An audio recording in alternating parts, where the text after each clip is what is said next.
Bismillahirrahmanirrahim. Assalamualaikum warahmatullahi wabarakatuh. Nama saya Dava Fitri Duari.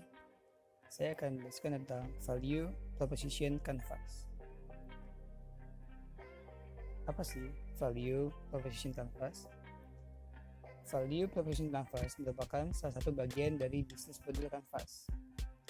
Value Proposition Canvas adalah sebuah penjabaran dalam melihat bagaimana menciptakan value untuk para konsumen. Value ini salah satunya adalah manfaat. Dengan melihat ini, maka kamu bisa tahu apa saja manfaat yang bisa didapatkan para konsumen ketika menggunakan bisnis kamu nantinya. Value Proposition Canvas tidak hanya melihat manfaat saja, tapi juga kebutuhan konsumen, membantu memecahkan masalah dari para konsumen dan apa saja yang harus kamu kerjakan nantinya. Penilaian secara sistematis dan terstruktur memang menjadi keunggulan dari Value Proposition Canvas. Seperti yang sudah dijelaskan sebelumnya, ada visual yang dapat di bisnis model Canvas, dan di Value Proposition Canvas tentunya juga ada.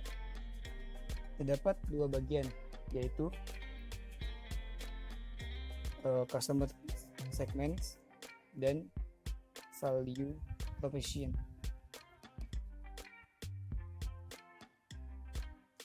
Customer Segments dibagi menjadi tiga bagian. Yang pertama, Customer Jobs.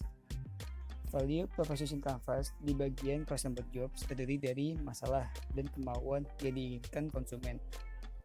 Dengan mengisi bagian ini, akan dikenali perspektif konsumen dari segi emosional, sosial, dan fungsional.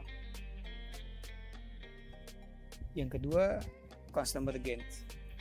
Ini merupakan sikap positif yang ditunjukkan konsumen. Gain menampilkan apa yang disukai konsumen dan apa yang membuat mereka puas dari produk yang ditawarkan. Poin ini pada dasarnya mencoba membaca apa yang dipikirkan konsumen. Dan yang ketiga, Customer Pain. Diidentifikasi tentang hasil negatif yang berkaitan dengan perilaku konsumen. Karena persepsi yang didapat bervariasi antar kelompok konsumen, sangat disarankan untuk mengulangi poin pertama sebanyak mungkin. Lalu Value Proposition dibagi menjadi tiga. Yang pertama, Product and Service. Bagian ini tak hanya menyebut produk saja, tapi juga termasuk jenisnya, apakah premium atau standar. Area ini tak harus diisi dengan fitur yang nantinya diterapkan pada produk, cukup fokus pada apa yang akan diberikan ke konsumen. Yang kedua, Pain Reliever. Bagian ini diberi tentang apa saja yang bertanggung jawab menghadirkan pandangan negatif konsumen ke produk. Tak perlu menulis aspek negatif secara detail di sini. Penyataan sederhana terkait sisi negatif sudah cukup mewakili. Yang ketiga, Gain Creators. Poin ini nih harus diisi dengan nilai ekstra yang ada dalam produk yang nantinya akan disampaikan ke konsumen. Ide utama dari bagian ini yaitu menemukan sesuatu yang baru dan unik sehingga menambah pengalaman konsumen dalam memakai produk. Nah, ini Value Proposition Canvas hotel, warung tempo dulu yang saya buat. Sesuai dengan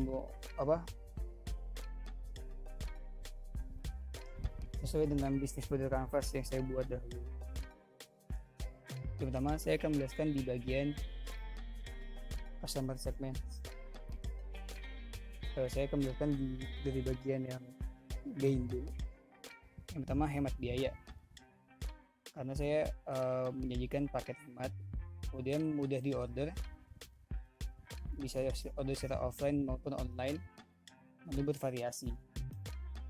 Karena konsep dari warung tempo dulu itu campuran antara menu-menu Nusantara juga menu-menu kekinian, lalu terjamin kebersihannya.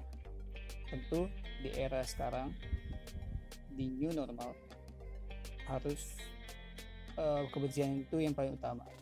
Lalu makanan sehat terbuat dari bahan-bahan yang higienis dan juga sehat.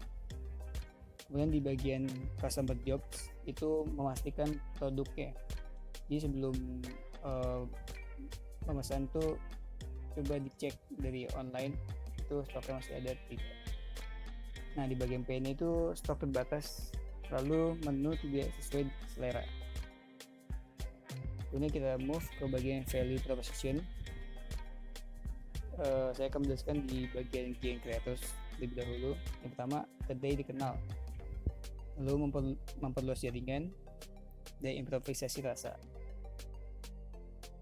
Kemudian di bagian product and service, yang pertama paket hemat.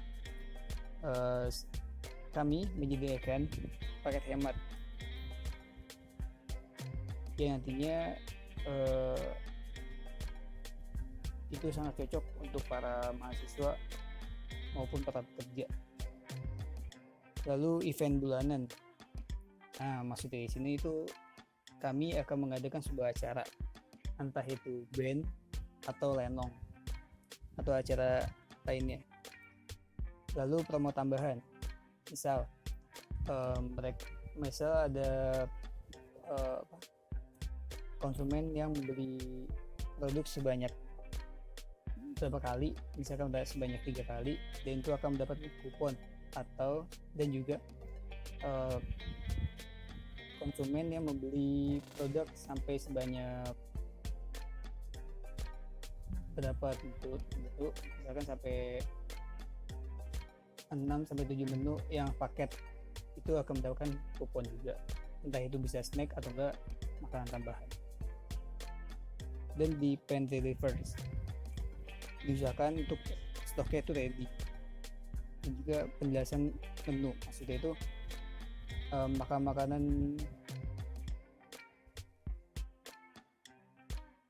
diberikan penjelasan tentang bahan makanannya, asal usul dari makanan ini, dan juga manfaatnya. Maksudnya itu kayak kalorinya segala macamnya dijelaskan. Mungkin itu yang saya dapat sampaikan. Terima kasih atas perhatiannya. Kurang lebih mohon maaf. Wassalamualaikum warahmatullahi wabarakatuh.